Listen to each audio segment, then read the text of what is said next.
कौन सी ऐसी परिस्थितियां हैं जिसमें कोई कपल आईवीएफ नहीं करा सकता है? किस हालत में एक निसंतान दंपति भी को रुकना पड़ता है आईवीएफ जैसे ट्रीटमेंट से हेल्प लेने के लिए?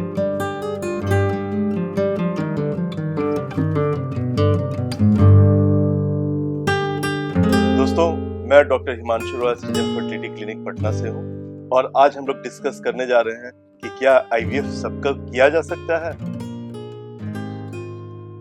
दोस्तों, आईवीएफ आज एक वरदान बन के आ गई है ऐसे दंपति के लिए जिन्हें बच्चे नहीं हो रहे हों, और इनका इस्तेमाल जो है लगभग हर पेशेंट जो होते हैं वो कर सकते हैं। लेकिन तभी भी कुछ आपको जानकर हैरानी होगी या आपके लिए इम्पोर्टेंट है ये जानना कि आईवीएफ हर किसी को नहीं किया जा सकता है। कुछ ऐसी स्थितियां हैं, परिस्थितियां हैं जिसमें कि आईवीएफ हम लोग नहीं कर सकते हैं।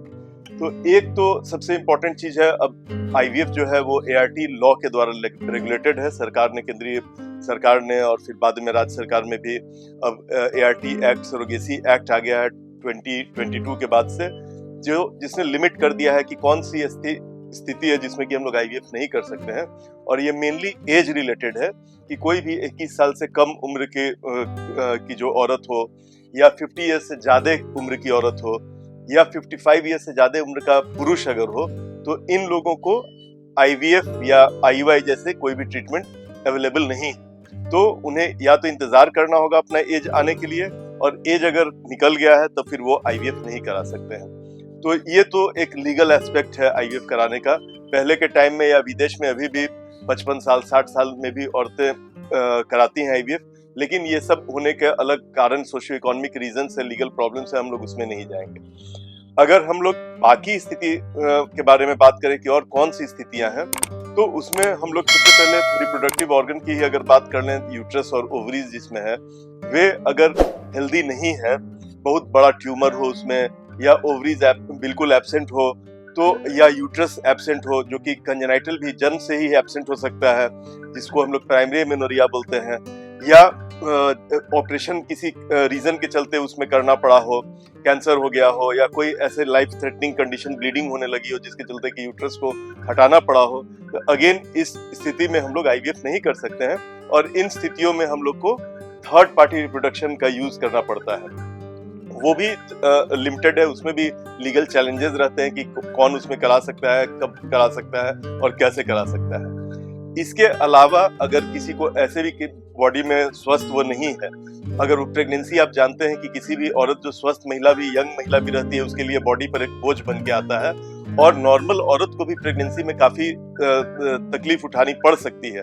तो जो पहले से ही अस्वस्थ है उसे हम लोग पहले चेक करते हैं और स्वस्थ बनाते हैं और तभी करते हैं। लेकिन कुछ ऐसे लोग हैं जिन्हें कि ऑलरेडी कैंसर है बॉडी में कहीं और पार्ट में, या उनका केमोथेरेपी चल रहा है या रेडियोथेरेपी चल रहा है, तो इन सब औरतों में आईवीएफ हम लोग नहीं कर सकते हैं। और अगर अर्ली स्टेज में पता चल जाए तो हम लोग तुरंत एग्स को रिट्रीव करके फ्रीज कर सकते हैं, उसके बाद कैंसर की दवा दी जाती है या ट्रीटमेंट होता है जो भी प्रकार का हो, और बाद में फिर जब हील हो जाता है, कैंसर ठीक हो जाता है, तब बाद में जजमेंट करके कि कौन उसमें करा सकता है कि नहीं, बाद में फिर उसमें आईवीएफ किया जा सकता है। बट एक्टिव ट्रीटमेंट जब होते रहता है या एक्टिव बीमारी है, तब हम लोग नहीं कर सकते हैं। इसके अलावा पेशेंट का ब्लड प्रेशर, शुगर, थायराइड, ये सब कंट्रोल में है कि नहीं।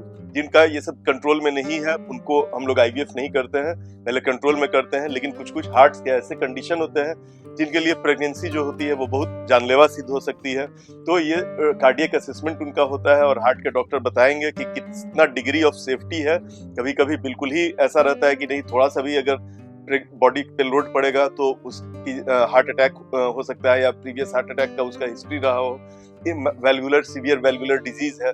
तो ये सब में भी हम लोग असेसमेंट करवाते हैं कार्डियोलॉजिस्ट से, और उनके बाद ही अगर वो लोग बोलते हैं कि नहीं वो इतना लोड ले सकती हैं, तब हम लोग करते हैं, और वो रिस्क बता के करना पड़ता है। साथ में लंग का डिजीज अगर हो, या बॉडी में कोई भी ऐसा डिजीज हो जिसमें कि प्रेगनेंसी औरत नहीं झेल सकती है, हिस्ट्री उसको है क्लॉटिंग डिसऑर्डर्स का बहुत ज्यादा, इसमें भी प्रेगनेंसी में क्लॉटिंग होने का डर बहुत ज्यादा हो जाता है। तो ये सब ऐसी स्थितियां हैं जिसमें कि प्रेगनेंसी या तो हम लोग अटेम्प्ट नहीं करते हैं, या अगर अटेम्प्ट करते भी हैं तो पहले उस डिजीज का पहले ट्रीटमेंट किया जाता है। औरत स्वस्थ जब हो जाती है, उसको मेडिकल क्लियरेंस मिल जाता है, तभी हम लोग उसके लिए आईवीएफ कर सकते हैं। तो दोस्तों आप अब समझ लिया होगा कि आईवीएफ ऐसी पद्धति नहीं है जो कि राइट लेफ्ट एंड मिडिल किसी को भी हम लोग कर सकें, और इसको करने के लिए पहले मेडिकल असेसमेंट जरूरत रहता है किसी भी औरत का। तो दोस्तों अगर आपको ये प्रोग्राम अच्छा लगा हो तो आप इसे लाइक कीजिए, इस चैनल को फॉलो कीजिए और हो सके तो सब्सक्राइब कीजिए। धन्यवाद।